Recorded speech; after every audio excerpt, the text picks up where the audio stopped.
사람에게 있어서 가장 중요한 것이 무엇인가를 생각해 보면 전 개인적으로 신뢰감이라고 생각합니다. 무엇보다 이름이 주는 신뢰감이 중요합니다.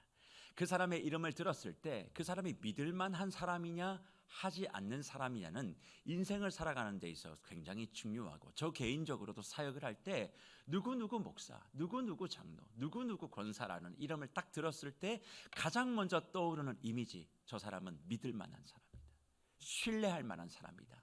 그런 이야기를 들었을 때 제 마음이 편안한데, 누구의 이야기를 들었을 때 그는 믿을 수 없는 사람이다, 그는 신뢰감이 없다, 그에게 무슨 일을 맡긴다는 것은 불가능하다라고 이야기할 때 저의 마음 가운데 불편함이 드는 것을 솔직히 부인할 수 없습니다. 우리 귀한 무별들은 그 이름에 무엇을 가지고 계십니까? 우리 모두가 다 신뢰감 있는 이름을 갖는 저와 여러분이 되기를 축복합니다. 신뢰는 쌓여지는 것입니다. 내 인생의 기록입니다. 내 인생의 역사입니다. 내가 어떻게 살아왔는지는 그 이름이 주는 신뢰감을 통해서 부어지는 것이에요. 그러니 단 한 번 잘했다고 그 신뢰감이 쌓여지는 것이 아니라 매일매일 나의 인생 가운데 하나님 앞에 사람 앞에 부끄럽지 아니하는 그 모든 일들을 성실과 그리고 정직함과 신뢰감으로 감당해낼 때 그것이 쌓아지는 것이고, 우리 평생의 마지막 날 가장 신뢰감 넘치는 이름을 가지고 주님 앞에 올려드리고 주의 이름으로 주의 은혜로 내가 이 세상을 믿을만하게 살고 왔습니다, 그렇게 고백하는 우리의 인생이 되어야 되지 않겠는가 생각해 봅니다. 그래서 룻기에 등장하는 보아스의 이름 어떠세요? 이 이름을 들으면 어떤 느낌이 듭니까? 저는 신뢰감이 듭니다. 무엇보다 저 개인적인 생각뿐만 아니라 나오미도 그에 대한 신뢰를 이렇게 표현하지요. 룻기 3장 18절에 뭐라고 얘기합니까? 그 사람이 오늘 이 일을 성취하기 전에는 뭐하지 않는다? 쉬지 않는다. 나오미는 절대적인 신뢰감을 보냅니다. 하나님이 일하실 거지만 그 보아스 자체가 성품이, 성정이, 그 이름이 주는 신뢰감이 있기 때문에 그는 쉬지 않고 일할 것이다, 맡은 바 책임을 성실하게 감당할 것이다, 그는 유력한 자라 반드시 주어진 일에 대한 책임을 마무리할 것이다, 그렇게 고백하고 그 고백대로 보아스는 정확하게 어떻게 움직입니까? 그의 움직임을 4장 1절은 우리에게 이렇게 설명합니다. 보아스가 성문으로 올라가서 거기에 앉았더니 마침 보아스가 말하던 기업 물을 자가 지나가는지라 보아스가 그에게 이르되 아무개여 이리로 와서 앉으라 하니 그가 와서 앉았다, 그렇게 말씀합니다. 이제 본격적으로 보아스를 통하여 하나님의 귀한 일들을 이루어가는 그 4장을 시작하며 보아스가 성문에 올라가는 장면을 우리에게 제시합니다. 물론 왜 갑자기 보아스가 성문에 올라가는가 그렇게 생각할 수 있겠습니다만 3장까지 보아스는 룻의 주도에 의하여 수동적으로 끌려가는 모습이라면 이제 4장부터는 본격적으로 자기에게 주어진 일들을 너끈하게 감당하기 위하여 능동적으로 부지런하게 자기 결단에 의하여 움직이는 그의 모습을 보여주고 있습니다. 이제는 자기가 한 약속을 지키기 위하여 어떻게든 그 일들을 이루어내야겠다라고 하는 다짐을 가지고 움직였는데 그 첫 번째 장소가 성문으로 올라가는 것이었다는 거예요. 사실 성경을 읽어가다 보면 참 재미있는 것을 발견할 때 무릎을 치고 납니다. 저는 성문으로 올라가는 이 보아스의 모습을 바라보며 얼마나 기뻤는지 모릅니다. 왜냐하면 베들레헴 성문으로 올라가는 보아스의 모습과 대비되어지는 한 사람이 있었기 때문에 그렇습니다. 룻기 3장에 가보면 룻이 타작마당으로 내려가는 모습을 성경은 우리에게 증거해요. 4장의 보아스는 성문으로 올라가고 3장의 룻은 타작마당으로 내려갑니다. 한 사람은 올라가고 한 사람은 내려가는 것이죠. 그런데 이 올라가는 길과 내려가는 이 길에 등장하는 두 사람의 공통점이 있어요. 자기 자신을 위하여 올라가지 않았습니다. 자기 자신을 위하여 내려가지 않았다는 것이에요. 누군가를 위하여 올라가고 내려갔다는 것이지요. 룻도 보아스도 자기 자신이 아니라 나오미를 위하여 올라가고 있는 모습, 자신이 희생을 하고 손해를 보기 위해서 내려가고 올라가고 있는 이 모습이 어쩌면 성경에서 이야기하고 있는 신뢰감 있는 사람, 현숙한 사람, 유력한 사람의 모습이 아닌가 생각해 봅니다. 주 안에 사랑하는 무별 여러분, 지금 저와 여러분의 인생의 길이 내리막길일 수 있습니다.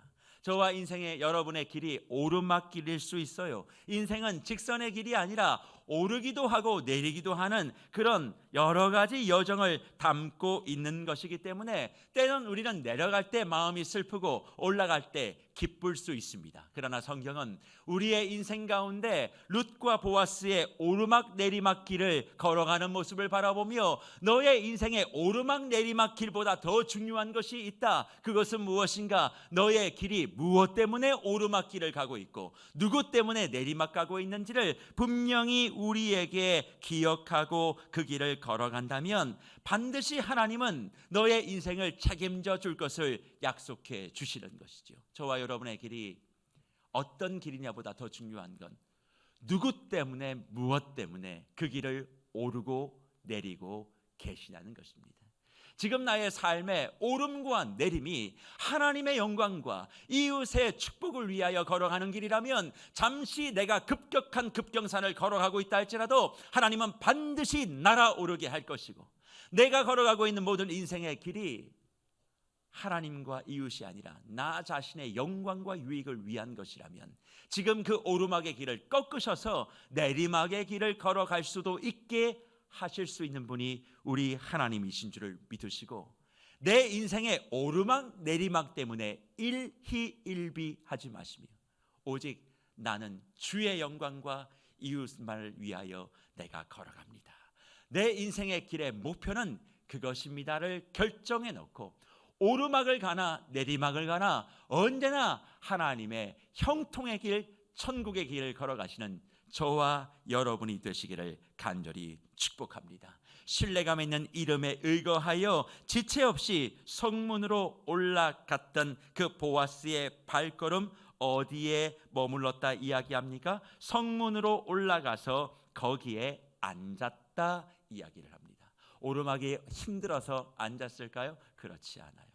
여기서 얘기하고 있는 성문에 올라가 앉았다라는 말은 힘들어서 쉬었다라는 말의 의미가 아니라 이제 재판이 시작되었다라는 의미를 가지고 있습니다. 지금 성문으로 올라간 것은 재판, 법정으로 향했던 보아스의 발걸음이에요. 그러니까 기업 물을 자에 대한 문제를 해결하기 위해서 지금 보아스가 가장 먼저 해결하려고 했던 공식적인 행보는 법정이었습니다. 그런데 그 법정에 누가 지나갑니까? 보아스보다 먼저 기업 물을 자가 지나가게 되는 것이죠. 사실 이 말은 보아스가 성문에 앉아 재판을 시작하려고 했을 때 그 사람이 우연히 지나갔다라고 하는 의미보다는 그 보아스의 눈에 그 사람이 눈에 띄었고 그 사람을 불러서 당신 나하고 좀 해결해야 될 문제가 있습니다 라고 법정으로 초청했다라고 우리가 생각해 봐야 된다는 거예요. 물론 여기에는 어떤 숨어있는 힘이 있습니까? 하나님의 보이지 아니하는 힘,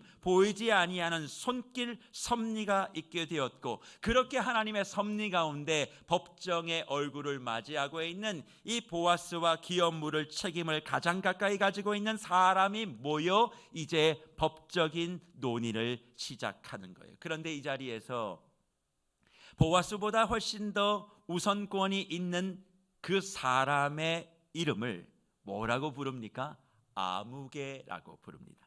사실 이 아무개라고 하는 말은 팔로니 알로니라고 하는 말인데 이 말의 의미를 살펴보면 한결같이 어떤 의미를 가지고 있느냐? 부르기에 껄끄러운 사람, 무언가 부적절하기에 이름을 부르기에 부적절한 그런 사람일 경우 성경은 이 사람을 아무개라고 부른다는 거예요.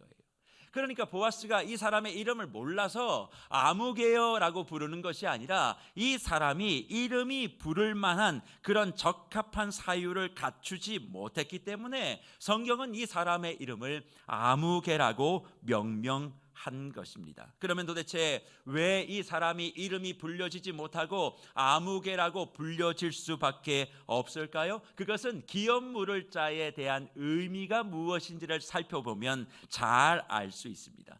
기업 물을 자의 의미의 가장 중요한 것이 무엇이었습니까? 죽은 사람의 이름을 이어가는 거예요. 나의 형제 가운데 누군가 먼저 죽었을 때 그 사람이 끝나는 것을 방지하고 그 사람의 이름, 그 사람의 여러 가지 상황과 형편을 이어 계속 살아갈 수 있도록 하는 책임이 기업 물을 자에게 있었는데, 이 사람이 그 책임을 감당하지 못했기 때문에 성경은 그 사람의 이름을 부르지 아니하고 아무개여라고 부른다는 사실입니다.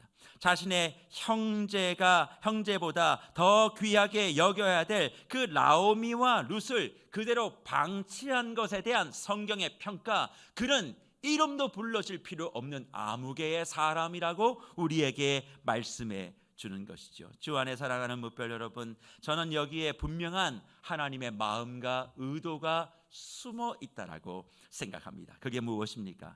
남의 이름이 끊어지는데 관심을 가지지 않는 사람은 반드시 하나님이 자신의 이름도 이 세상에서 끊어버린다는 거예요. 나의 이름만이 유명해지고 나의 이름만이 무언가 두드러지는 것만을 바라보며 다른 사람의 삶과 생과 이름에 별로 관심을 가지고 있지 아니하는 사람은 반드시 하나님이 이 세상에서의 그 이름을 아무개로 불러 그 이름이 끊어지게 하시겠다 말씀하시는 거죠. 그러니까 자녀들을 기르는 우리 부모님들 혹시 이 자리에 계십니까? 자녀들이 잘 되기를 원하시죠. 자녀들이 이 세상에서 유명해지기를 원하시죠. 자녀들이 이 세상에서 영광스럽게 멋지게 살기를 원하시죠. 그렇다면 자녀들에게 이렇게 가르치면 안 됩니다. 너만 잘 되면 된다. 너만 잘 되면 된다. 너무나 착하게 다른 아이들을 살피고 이렇게 마음을 하는 아이들을 향해서 부모님들은 뭐라고 얘기합니까? 너 너무 순진하게 산다. 그렇게 세상 살면 망한다. 너를 우선적으로 챙겨라. 너만 잘 되면 된다. 네가 뛰어나면 된다라고 가르치는 모든 부모님들은 아이를 망가뜨리는 거예요. 어떻게? 그것을 가르치고 그것을 고백할 때마다 하나님, 이 아이의 이름을 여기서 끊어주십시오. 하나님, 이 아이의 이름이 이 땅에서 아무개 되기를 원합니다 라고 하나님 앞에 기도하는 것과 똑같은 거예요. 자녀들이 정말 복받기를 원한다면 너만 잘 되면 된다는 것이 아니라 너 말고 다른 사람을 돌아봐야 한다. 다른 사람이 잘 되기 위해서 네가 애를 써야 돼 라고 가르칠 때, 그 가르침을 받은 자녀들이 이 세상에서 나만이 아닌 누군가를 위해서 그 역할을 감당하게 되어지고, 그 역할을 감당하는 하나님의 사람, 하나님의 자녀는 하나님이 반드시 끊어지지 아니하고 그의 인생을 책임져 주시겠다 주님께서 말씀해 주시는 것이죠. 그러니 우리 모든 자녀들과 우리의 가문이 자자손손 복을 받기를 원하신다면 우리 모두가 다 나의 잘됨만을 생각하는 것이 아니라 누군가를 잘 되게 만들기 위하여 삶을 선택하게 되어질 때 반드시 주님께서 우리의 이름과 가문의 이름을 끝내지 않으시고 영원토록 이어가게 해 주실 줄을 믿고 주님 앞에 다시 한번 우리의 삶의 모습을 정돈하는 저와 여러분이 되기를 축원합니다. 아무개로 불려진 그 사람처럼 살지 마십시오.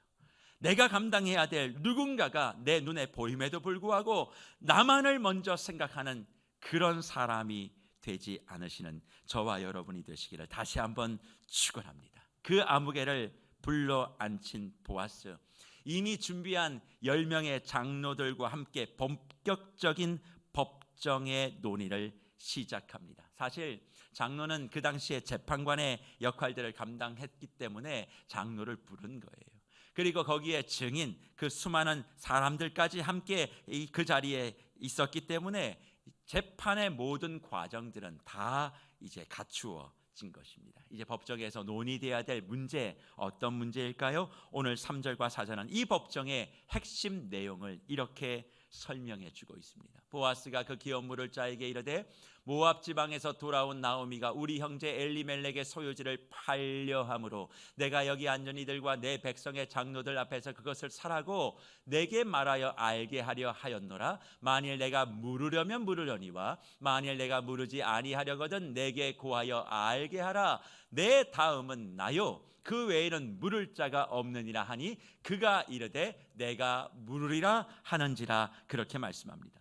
오늘 3절과 4절을 읽어보면 이 법정의 가장 중요한 핵심은 땅 문제, 토지 문제인 것을 알 수 있습니다. 무엇보다 나오미의 죽은 남편 엘리멜렉의 토지의 문제, 이 문제를 너와 내가 아무개와 보아스가 풀어야 된다는 것이 핵심이라는 거예요. 사실 더 분명하게 얘기하면 베들레헴에서 엘리멜렉이 가지고 있었던 그 땅이 있었는데 그 땅을 모압으로 떠나면서 팔았는지 처분했는지 아니면 빈 땅이 되어 누군가 그 땅에서 경작하고 있는지 알 수는 없지만 다시 그 엘리멜렉의 땅을 아무개가 사든 보아스가 사든 사서 나오미에게 돌려줘야 한다. 누가 이것을 감당할래? 이것이 법정의 핵심 논의였습니다. 그런데 이 질문에 대하여 아무개가 어떻게 대답하는 거예요? 사실 우리가 룻기에 대한 내용들을 잘 살펴보면 나는 못하겠다라고 빠져주는 것이 흐름상 맞는데 아무개가 그거 내가 할게요. 내가 사서 나오미에게 돌려주겠습니다. 엘리멜렉의 땅 그거 내가 하지요 라고 이야기해버린다는 거예요.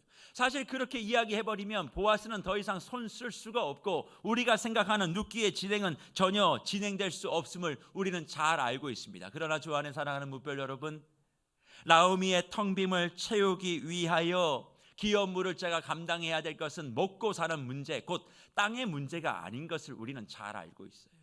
사실 나오미의 텅 빔의 핵심은 무엇이었습니까? 죽은 남편이었고 죽은 아들들이었어요. 후사에 대한 문제. 그러니까 사실 이 법정에서 논의되고 있는 이 토지의 문제는 기업 물을 자의 책임의 반만 이야기한 거지 전부를 이야기한 것은 사실 아닙니다. 그렇기 때문에 보아스가 아무개가 이 땅을 내가 사서 나오미에게 전달해 주겠습니다라고 이야기를 하자 아니 그게 전부가 아니야. 나머지 반이 더 있어라고 이야기하며 5절에 이렇게 이야기를 이어갑니다. 보아스가 이르되 내가 나오미의 손에서 그 밭을 사는 날에 곧 죽은 자의 아내 모압 여인 룻에게서 사서 그 죽은 자의 기업을 그의 이름으로 세워야 할 것이다. 그렇게 말하는 거예요. 사실 저 본문을 그대로 읽어가다 보면 불편한 게 하나 있습니다. 무슨 얘기인고 하니 땅만 사는 것으로 되는 것이 아니라 룻도 같이 사야 돼라고 하는 의미로 이 본문은 읽혀지기 때문에 그렇습니다. 하지만 이 본문의 내용은 어디에 근거하고 있느냐? 신명기 25장 5절부터 6절 사이의 내용을 포함해요. 뭐라고 기록하느냐? 이렇게 되어 있어요. 형제들이 함께 사는데 그중 하나가 죽고 아들이 없거든 그 죽은 자의 아내는 나가서 타인에게 시집까지 말 것이요 그의 남편의 형제가 그에게로 들어가서 그를 맞이하여 아내로 삼아 그의 남편의 형제된 의무를 그에게 다 행할 것이요 그 여인이 낳은 첫 아들이 그 죽은 형제의 이름을 잊게 하여 그 이름이 이스라엘 중에 끊어지지 않게 할 것이라고 하는 이 말씀을 보아스가 기억하고 아무개에게 이야기를 하고 있는 것입니다. 그러니까 본문에서 읽고 있는 말씀 그대로 보아스 신뢰 있는 사람, 뭔가 예의 있는 사람인 줄 알았더니 룻을 사겠다고 무슨 여자를 사겠다는 그런 얘기를 하는 것이라고 이 본문을 들으시면 안 되고 땅의 문제뿐만 아니라 결국 룻과의 계대 결혼까지 포함되어야 너와 나의 의무는 끝나는 것이야를 신명기 25장의 말씀을 가지고 보아스가 아무개에게 전달하고 있다는 것입니다. 그런데 이 말씀을 들으면 지난 몇 달간 룻기를 함께 강론하고 또 함께 읽어온 우리 성도님들은 분명히 질문을 하셔야만 합니다. 목사님 이해가 되지 않습니다. 보아스의 지금 이야기를 들으니까 한 두 가지 정도가 이해가 되지 않는데 첫 번째는 목사님 나오미가 땅이 있었습니까? 땅이 있었으면 왜 이삭을 죽고 삽니까? 지금 그 땅의 소유의 문제를 가지고 그것이 뭐 아무개가 사든 보아스가 사든 그걸 사서 가져갔다면 뭔가 있었다는 것인데 땅이 있었다는 이 내용을 나는 이해할 수 없습니다라는 질문이 나와야 하고 두 번째는 목사님 보아스가 지금 이야기하고 있는 것 억지 같습니다. 분명히 신명기 25장을 보십시오. 형제들이 함께 사는데라고 이야기합니다. 함께 사는 형제 중에 누군가가 죽으면 남편의 형제가 그에게로 들어가서 아내로 맞이하는 이 계대 결혼의 의미를 살펴보면 같이 살아야 되고 형제여야 하는데, 지금 엘리멜렉, 보아스, 아무개는 같이 산 적이 없습니다. 그리고 그들은 형제가 아닙니다. 성경에서 분명히 친족이라고 이야기했으니까 신명기 25장의 말씀을 근거로 이야기해서 보아스가 계대 결혼을 이야기하고 그러면서 기업 물을 자에 대한 이야기, 고엘에 대한 이야기를 하는 것은 좀 억지인 것 같습니다. 이렇게 질문하셔야 한다는 거예요. 그런데 이런 질문에 대하여 그러면 어떻게 대답을 해야 될까요? 사실 앞에서 말씀드린 이 두 가지의 질문은 다 일리 있는 정확한 질문입니다. 하지만 성경은 그것에 대하여 해답을 다르게 주는 게 아니죠. 먼저 나오미가 가지고 있었던 토지에 대한 부분, 그것은 이렇게 이해될 수 있습니다. 죽은 남편을 둔 나오미에 대한 토지 매매에 대한 부분, 다른 것이 아니라 그 당시 그런 죽은 남편을 둔 여인에게 상속의 권한은 없어도 처분의 권한은 있었다는 거예요. 상속의 권한은 없어도 처분의 권한은 있었으니까 더 중요한 것은 나오미가 떠나고 돌아온 이후에도 성경은 그 나오미의 재산과 권리를 보장하고 있었다는 사실에 우리는 주목해야 된다는 거예요. 그러니까 자기가 상속의 권한은 없지만 처분의 권한은 있기 때문에 나오미가 그 땅에서 나오는 소산을 갖고 살 수는 없었어요. 그러나 다시 돌아와 그 처분에 대한 권한을 성경은 보장하고 있기 때문에 보아스는 그것을 기억하고 지금 법정에서 그 얘기를 한 것입니다. 그리고 두 번째, 형제 간의 계대 결혼, 그것도 중요한 건 이거죠. 우리는 성경을 볼 때마다 가장 중요한 것이 뭐냐면 문자가 아니라 정신을 봐야 되는 거예요. 율법의 문자가 아니라 율법의 정신을 봐야 하기 때문에 보아스와 엘리멜렉 그리고 아무개는 말 그대로 같이 산 적이 없는 먼 친척의 집안이지만 지금 중요한 건 뭐예요? 혈연의 관계보다 언약의 관계를 성경은 우리에게 말씀하고 있는 것입니다. 그러니 계대 결혼에 대한 부분들, 고엘에 대한 부분들을 우리에게 구약은 말씀하며 신약의 시대를 살아가고 있는 우리에게 한 형제가 아니면 너희는 그럴 필요가 없다, 혈맹관계, 혈연관계가 아니면 그럴 필요가 없다가 아니라 너희는 구주 예수 그리스도의 언약의 보혈 안에 한 형제 되지 않았느냐. 그러니 너희 안에 울어야 될 일이 있으면 같이 살아가는 식구가 아니라 할지라도 함께 울 줄 알고 함께 웃을 줄 아는 언약의 관계 안에서의 형제로서의 삶을 사는 것, 이것이 그리스도 예수 안에서 우리에게 허락되어지는 말씀의 정신이라는 것입니다. 그러니 주 안에 사랑하는 뭇별 여러분, 저는 우리 귀한 주의 뭇별들에게 진심으로 여쭤보고 있는 것이 한 가지 있습니다. 우리가 정말 예수 안에 한 형제이심을 고백하십니까? 우리가 정말 예수 안에 한 형제이라면 누구의 아픔을 그렇게 쉽게 지나가시면 안 됩니다. 누구의 기쁨을 배아파하셔서도 안 된다는 거예요. 나와 지역이 다르다고 해서 나와 다른 사람이라고 생각하시면 안 됩니다. 나와 다른 학교를 나왔다고 해서 그것으로 편가르게 해서도 안 됩니다. 우리는 예수 안에 한 가족이고 한 형제이고 한 자매이고 함께 웃고 함께 울어야 될 하나님의 백성이라고 하는 사실을 기억하고 성경을 볼 때마다 언제나 문자 하나하나에 집착할 것이 아니라 그 성경이 가지고 있는 정신을 가지고 우리를 돌아보게 되어질 때 세상의 모든 문제들을 너끈하게 풀 수 있다는 것입니다. 성경은 문자로 우리에게 주신 하나님의 선물이지요. 그래서 그 속에 들어있는 내용 하나하나를 우리는 잘 지켜내야만 합니다. 하지만 시대는 변하고 문화는 달라졌습니다. 달라진 시대와 문화 속에 성경에 있는 활자 하나를 그대로 지키다가 오히려 감당해야 될 그 내용을 잃어버리는 경우가 얼마나 많은지 모릅니다. 말씀의 문자에 매이지 마십시오. 말씀의 정신에 매여서 오직 하나님의 말씀을 오롯이 이루어 가는데 우리의 삶의 초점을 맞추셔야만 하는 것입니다. 세상에 일어나고 있는 삼남한상의 많은 일들, 우리가 생각하지 못했던 그 많은 일들을 성경이 해답을 주지 못한다라고 이야기하는 것은 문자적으로 해석하기 때문에 그렇습니다. 성경을 정신으로 받아들이면 지금 이 세상 가운데서도 풀지 못할 일은 하나 없고 하나님께서 우리에게 주시지 않은 말씀은 하나 없다는 거예요. 그렇기 때문에 성경의 정신이 무엇입니까? 다른 게 아닙니다. 이 계대결혼과 룻과 보아스의 모습을 통하여 우리에게 말씀하신 것은 생명과 사람이에요. 사람을 살리는 것, 살려내야 하는 것, 이것이 바로 말씀의 정신이라는 것이죠. 그래서 오늘 보십시오. 보아스는 지금 밭을 아무개 당신이 사면 그것 반만 사서는 안 되고 동시에 죽어 있는 사람의 여인, 모압 여인인 룻도 함께 사서 그 죽은 자의 기업을 당신의 이름으로 세워야 한다는 것을 강조해 주고 있다는 것입니다. 더 쉽게 얘기하면 무슨 이야기입니까? 계대 결혼, 고엘의 사명, 땅 사는 것 문자적으로 끝나는 것이 아니라 죽어 있는 사람들의 모든 것을 다 살려야 될 의무가 당신에게 있다, 그렇게 이야기를 하는 거예요. 단지 죽은 사람의 어떤 이름을 세운다, 비석을 세운다, 공로를 가지고 그 사람을 높이자는 것이 아니라 엘리멜렉의 죽은 집안을 다 살려낼 수 있도록 그 사람의 처음부터 마지막을 다 돌보는 것, 그게 당신에게 주어진 의무인데 그걸 감당하겠습니까? 그렇게 물어본다는 것이죠. 주 안에 사랑하는 묵별 여러분, 저는 보아스가 아무에게 던지는 질문이 하나님이 우리에게 던지는 질문과 같아 보입니다.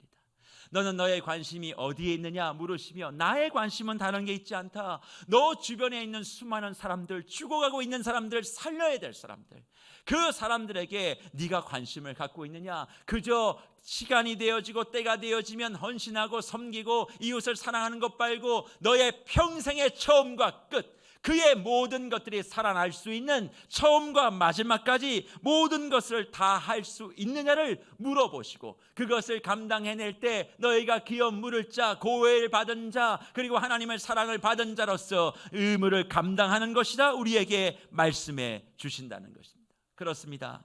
우리 신앙의 정신과 말씀의 핵심은 사람이고 생명이에요.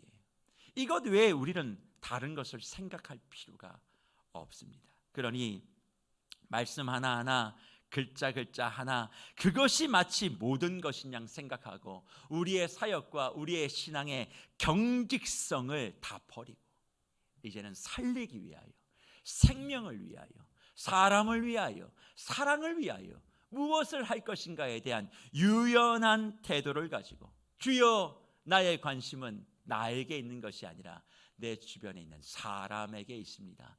이웃에게 있습니다. 세상에 있습니다. 열방에 있습니다. 그렇게 고백하며 하나님 앞에 우리의 마음을 올려드리는 저와 여러분이 되시기를 간절히 축복합니다. 그러니 혹시 우리의 삶의 여정 가운데 명분과 관습이, 또 전통이 생명과 사람보다 앞서는 것이 있다면 그거 정리하셔야 돼요.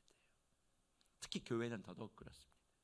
그 일이 사람을 불편하게 하고 사람을 시험 들게 하고 사람을 어렵게 하는 일이라면, 오랫동안 진행해 왔던 일이라도 그것은 과감하게 정리할 필요가 있는 거죠.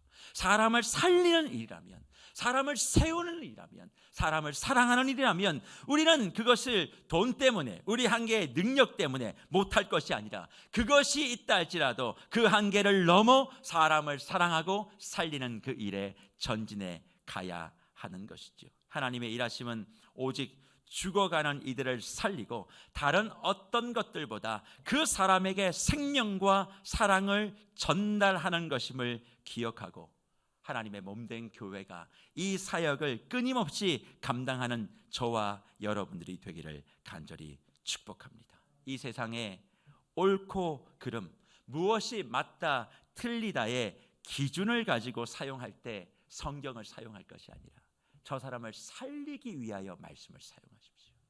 말씀을 저 사람이 무언가 잘못됐다는 것을 재단하기 위하여 들이대는 근거가 아니라 저 사람을 살리기 위하여 주의 말씀의 근거를 가지고 그 말씀의 정신을 그대로 이어받을 때 하나님의 생명의 사역을 완수하고 우리의 삶에 더 크신 은혜를 누리는 저와 여러분이 될 줄 믿습니다. 이제 보아스의 이 말을 들었던 아무개의 반응, 기업 물을 자에 대한 역할, 그 율법의 정신, 이런 것들을 다 전달받고 난 다음에 태도가 달라지기 시작합니다.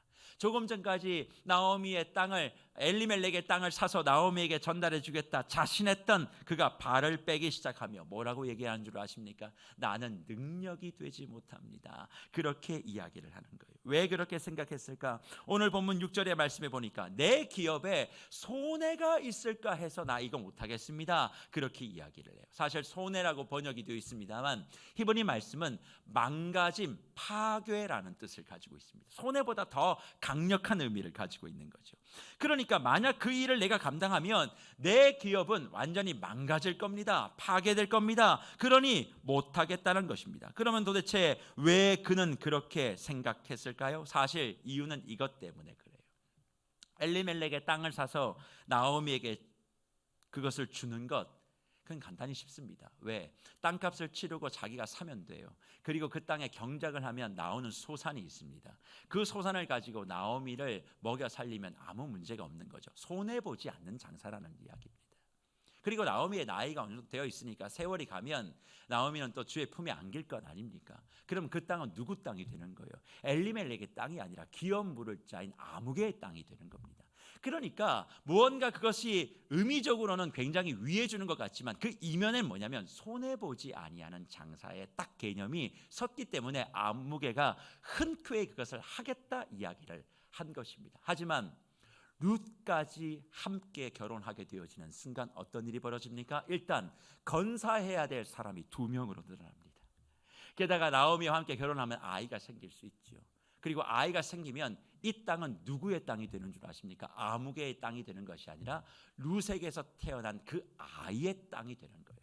그러니까 아무개 입장에서는 경작을 해서 2 여인을 먹여 살리는 것도 수지가 맞지 않고, 그리고 룻과 결혼해서 자녀가 생기게 되어졌을 때 이 땅은 내 것이 되지 못하니까 결국 자기가 헌신하고 희생했음에도 불구하고 자기가 가질 수 있는 것은 단 하나도 없다라고 수지타산이 맞지 않으니까 그렇게 포기해버린 것입니다.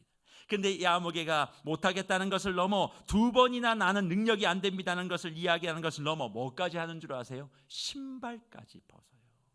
사실 신발을 벗는다는 것은 이스라엘 백성에게는 공증하는 거예요. 난 더 이상 이것을 재론하지 않겠다, 반론하지 않겠다, 무조건 받아들이겠다, 그런 법적인 의미로 신발을 벗습니다만 사실 이 본문은 신명기 25장의 관점에서 계속 봐야 되거든요. 신명기 25장 9절과 10절의 관점에서 신 벗는 내용을 살피면 이런 내용이 됩니다. 한번 그 본문을 보시겠습니다. 그의 형제의 아내가 장로들 앞에서 그에게 나아가서 그의 발에서 신을 벗기고 그의 얼굴에 침을 뱉으며 이르기를 그의 형제의 집을 세우기를 즐겨 아니하는 자에게는 이같이 할 것이라 하고 이스라엘 중에서 그의 이름을 신벗김 받은 자의 집이라 부를 것이라 그렇게 말씀해 주고 있습니다. 기업을 물을 책임을 감당하지 않고 신을 벗는 자는 침뱉음을 당하고 이스라엘 백성 중에서 신벗김을 받은 자의 집이라 영원히 우스움을 당한다 분명히 말씀하고 있어요. 그러면 지금 아무개가 왜 이런 일들을 감당하지 않으려고 신을 벗습니까? 손해보기 싫어서예요. 희생하기 싫어서예요. 수지타산이 안 맞기 때문에 그래요. 나에게 유익이 있고 이익이 있을 때는 어떻게든 그것을 하려고 하다가 내가 얻을 것이 하나 없는 것 같은 그 순간 발을 빼고 신을 벗고 나는 더 이상 손해볼 수 없어, 그렇게 이야기하고 있다는 거죠. 그런데 그런 사람을 향해서 성경은 뭐라고 얘기합니까? 침뱉음을 받아야 될 자, 수치스러운 사람이라고 분명히 말씀하고 있습니다. 하지만 오늘 아무개는 이런 성경이 얘기하고 있는 수치스러움보다 더 수치스러운 사람이에요. 왜 그러냐면 신명기 25장은 죽은 자의 아내가 신을 벗깁니다. 그러나 오늘 아무개는 누가 신을 벗습니까? 자기 스스로 신을 벗기 때문에 그렇습니다. 내가 신을 벗고 나 수치 당해도 괜찮다, 나 침뱉음 당해도 괜찮다, 손해만 보지 않으면 나는 괜찮다라고 생각하며 자기 스스로 신을 벗는다는 것이죠. 주 안에 사랑하는 뭇별 여러분, 저는 이 아무개의 신벗음의 내용들을 살피며 한 가지의 소망과 한 가지의 감사가 생겼습니다. 한 가지의 소망은 뭔 줄 아십니까? 주님, 우리 세계로교회 뭇별들과 세계로교회는 신발을 스스로 벗지 않는 교회와 성도가 되게 하여 주시옵소서라고 하는 소망입니다. 교회가 손해를 본다 할지라도 하나님이 우리에게 주신 그 사명, 이웃을 사랑으로 섬기고 그리고 수많은 사람들이 생명력을 유지하고 살아갈 수 있도록 감당해내는 그 일을 내 스스로 내편겨치지 않도록 은혜를 베풀어 주시옵소서. 그게 저의 소망이었어요. 우리 세계로교회 모든 묵별들이 손익을 따지지 아니하고 하나님의 말씀의 정신, 생명과 사랑을 가지고 내 주변에 있는 사람들을 살려내기 위하여 모든 것을 던져낼 때 모든 것을 채우시고 갑절로 넘치게 부어주시는 하나님을 만나게 해주십시오. 그것이 저의 소망이었습니다. 그리고 또 하나의 감사가 있었죠. 그것은 뭡니까? 주여, 지난 2년 동안 세계로교회와 우리 모든 묵별 성도들이 이런 수치스러운 교회, 수치스러운 성도가 되지 않게 해주심에 감사합니다. 어렵고 힘들었던 시간들이 있었습니다. 코로나 팬데믹이 있었음에도 불구하고 몸된 교회는 이 지역을 섬기고 죽어가는 사람들을 섬기고 이웃에게 사랑을 증거하기 위하여 헌신적으로 달려왔습니다. 그리고 이 일에 대하여 많은 성도들이 마음을 함께 했고 기쁨으로 동참했고 그로 말미암아 우리의 신을 벗지 아니하고 주님께서 내게 주신 그 사명들을 감당하며 여기까지 온 것이 너무나 감사했어요.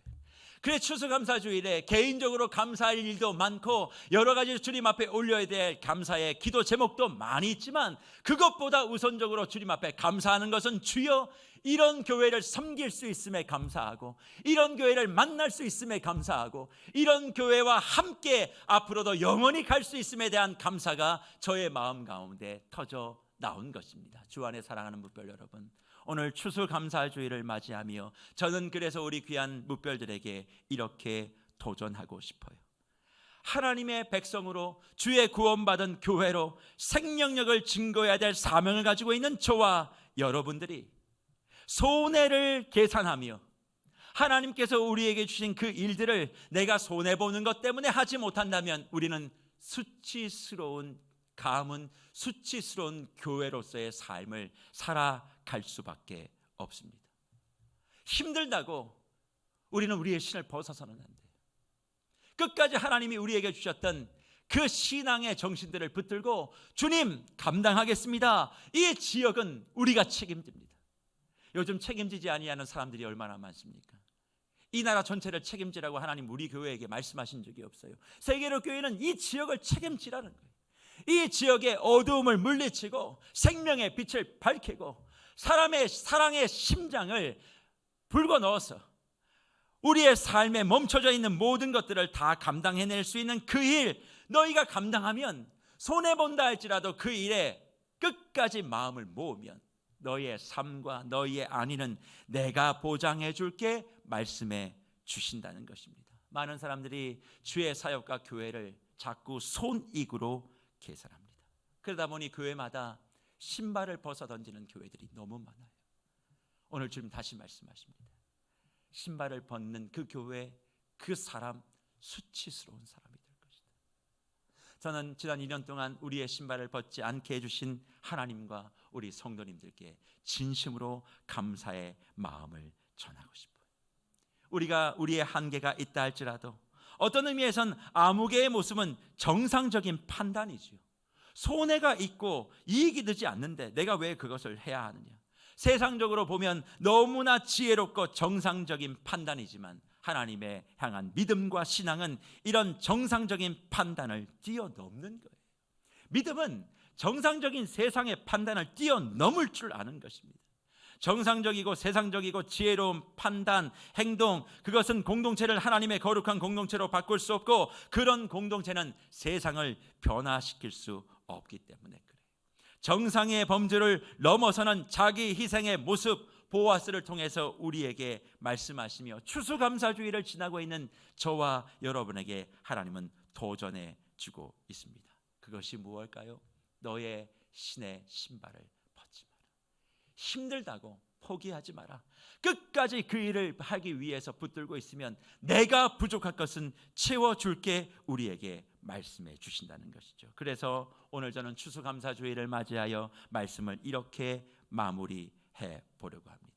오늘 어떤 감사의 조건을 보자기에 담아오셨습니까? 저는 수많은 개인적인 저와 여러분들의 감사의 조건들이 있음에도 불구하고 오늘 이 말씀을 통하여 하나님은 이 한 가지의 감사의 제목을 가장 소중하게 여기라 저와 여러분에게 요청하고 있는 줄 믿습니다. 그것이 무엇입니까? 교회에 대한 감사입니다. 교회에 대한 자부심입니다. 교회에 대한 영광입니다.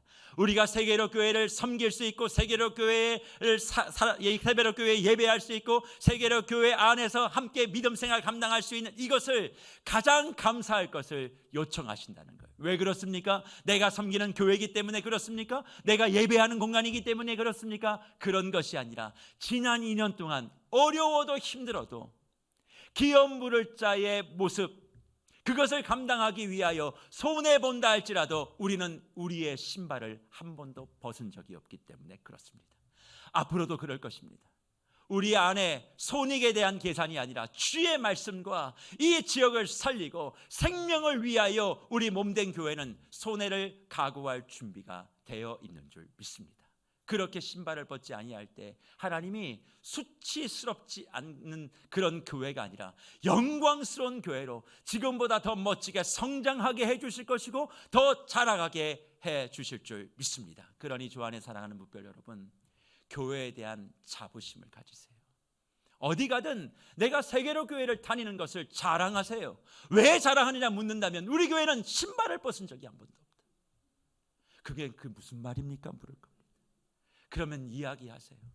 우리가 힘들고 어렵지만 우리는 주를 위하여, 사람을 위하여, 생명을 위하여, 복음을 위하여 손해를 감당하는 교회입니다. 계산이 서지 않는 교회입니다. 그러나 하나님이 성장시켜주는 교회입니다. 세상의 정상적인 판단으로는 이해할 수 없는 교회입니다. 그러나 하나님의 능력이 함께하는 교회입니다. 나는 그런 교회가 자랑스럽습니다. 오늘 추수감사주일, 다른 것에 감사하지 않고 이 교회를 주신 하나님, 이 교회를 섬길 수 있게 해주신 하나님, 이 교회와 함께 신을 벗지 않고 걸어갈 수 있게 해주시는 그 하나님께 내가 감사와 영광을 올려드립니다. 그렇게 고백할 때 저와 여러분의 삶에 하나님의 놀라운 기적은 지금보다 더 크게 맺어지는 줄 믿습니다. 교회는 신발을 벗지 않는데 개인의 신발을 벗고 계신 분들 혹시 계십니까? 이 시간 생각을 바꾸세요. 그리고 아무도 모르게 벗었던 신발을 빨리 신으세요. 걸어갈 때 다 보입니다. 손익 계산하는 것이 아닙니다. 우리는 하나님의 말씀대로 행하는 것입니다. 설사 내가 손해본다 할지라도 아이들에게 가르치세요. 샛별들에게 가르치세요. 공동체원들과 나누세요. 그럴 때 나의 이름과 나의 집안과 나의 교회를 영원토록 이어가 주시겠다 하시는 그 하나님의 말씀을 붙들고 은혜의 대장정 원년 추수감사주일, 넌 무엇을 감사하느냐? 주여, 신을 벗지 아니하는 세계로 교회를 난 감사합니다. 이 교회를 보게 하신 걸 감사하고 앞으로 더 멋지게 비상할 교회를 생각하게 하시니 감사합니다. 여러 감사의 조건이 있지만 교회에 대한 감사를 오늘 하루 종일 주님 앞에, 교회 앞에, 성도 앞에 나누며 이 추수감사주일을 영광스럽게 주님 앞에 보내시는 저와 여러분이 되시기를 축원합니다. 신을 벗지 않은 교회로 우리 한번 멋지게 걸어가서 은혜의 대장정 마지막 그 너머 하나님이 원하시고 바라시는 교회를 향한 축복이 무엇인지 모두 다 목도하시는 우리 모든 주의 권속들 되시기를 간절히 축원합니다.